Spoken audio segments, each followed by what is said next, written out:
Praise lord. ఈరోజు దేవుని యొక్క దినవాగ్దానం 50వ ఆసాపు కీర్తన 15వ చరణం.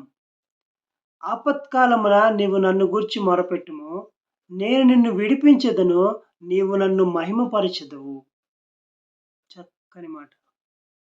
ఆపత్కాలంలో మనము దేవునికి మొరపెట్టినప్పుడు ఆయన అంటున్నాడు, వాగ్దానం చేస్తున్నాడు ఏమని, నువ్వు ఏ సమస్యలో ఉన్నావో, ఏ స్థితిలో ఉన్నావో, దేని కొరకు ఆలోచన చేస్తూ ఉన్నావో, నువ్వు నాకు మొరపెట్టుము, నేను నిన్ను ఏ సమస్యల నుంచైనా దేనిలో నుంచి నేను విడిపించదును, నీవు నన్ను మహిమపరచెదవు.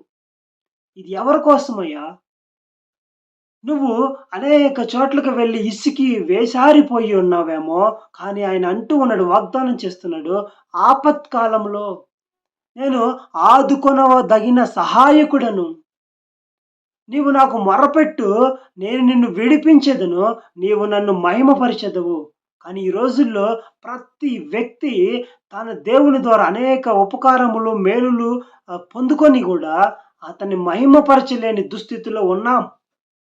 ఈరోజు నువ్వు సజీవంగా ఉన్నావంటే అది దేవుని మహా ఉన్నతమైన కృప.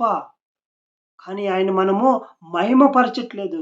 ఈరోజు తన కుటుంబంతో సంతోషంగా జీవిస్తున్నామంటే అది దేవుని ఉన్నతమైన ప్రణాళిక చొప్పున జరిగిన ఆయన అపారమైన కృపతో మనకు జరుగుతూ వచ్చాయి.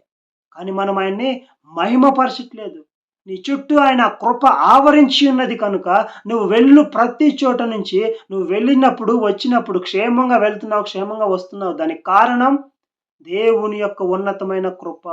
ఆ కృపలోనే నువ్వు బ్రతుకుతున్నావు కనుక. కానీ నువ్వేం చేస్తూ ఉన్నావో ఆయనకి స్తుతియాగములు, కృతజ్ఞతాస్తుతులు, థ్యాంక్స్ గివింగ్స్ లేదా ఆయన్ని మహిమపరిచే గొప్ప స్థితిని నువ్వు చేయలేకపోతున్నావేమో.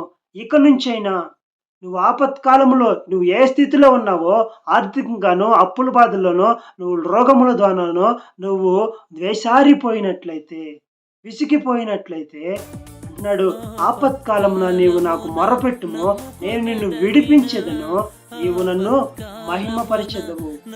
మహిమపరిచేవారిగా ఉందాం. ఏందు మనము నమ్మికుంచుదాము. ఆయన మీద మనము ఆయనకు మొరపెడదాం. మొరపెట్టి ఆయన ద్వారా వచ్చి మేలులు, ఉపకారాలు మనం పొందుకొని దేవుని యొక్క దేవదీవెనలతో అనేక మందికి ఆశీర్వాదకరంగా మనం నిలబడదాం. అట్టి కృప దేవాదేవుడు మనకు అనుగ్రహించిన గాక. ఆమేన్. Praise lord.